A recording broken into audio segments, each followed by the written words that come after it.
वतन में भोग लेकर के पहुंची। बाबा को जाकर कई भाई बहनों की विशेष स्नेह भरी याद प्यार दिया। याद प्यार देते बाबा कहने लगे, बच्ची, बाबा तो संगम के समय विशेष रूप से वर्तमान समय भक्तों की भी लाइन देख रहे हैं तो बच्चों की भी लाइन देखते रहते हैं। भगत बच्चे भी कितना ना प्यार से, कितना ना स्नेह से मुझे पुकारते रहते हैं, अनेक रूपों से। और बाबा के बच्चे भी बाप को अनेक रूपों से याद करते हैं। पर बाबा ने कहा, दोनों यादों में थोड़ा अंतर पड़ जाता है। भगत बच्चे पूरा जान पहचान ना होने के कारण उनकी याद जो बाप तक पहुंचनी चाहिए वह नहीं पहुंच पाती है।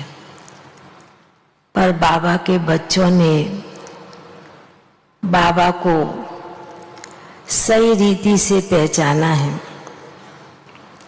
पूरी पहचान के साथ बच्चे याद करते हैं, पर कब कब बीच बीच में भी भूल भी जाते हैं, स्मृति भी आती है, विस्मृति भी हो जाती है।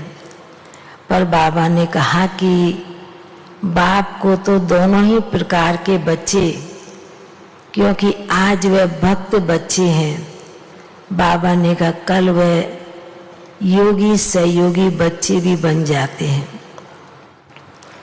तो बाबा को आज कई आत्माओं की याद दी।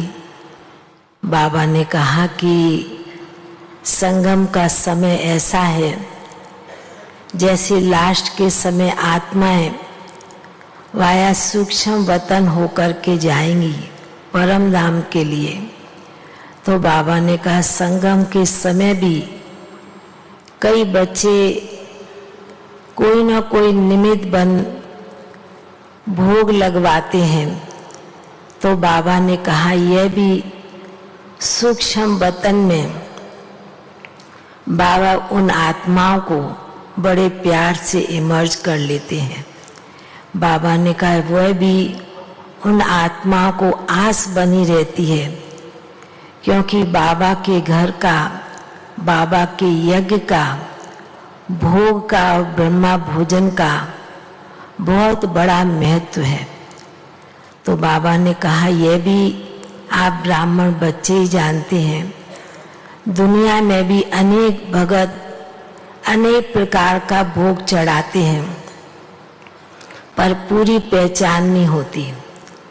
पर संगम के समय तो बाप बच्चों का दिल से बनाया हुआ, दिल से भेजा हुआ भोग बड़े प्यार से स्वीकार करते हैं।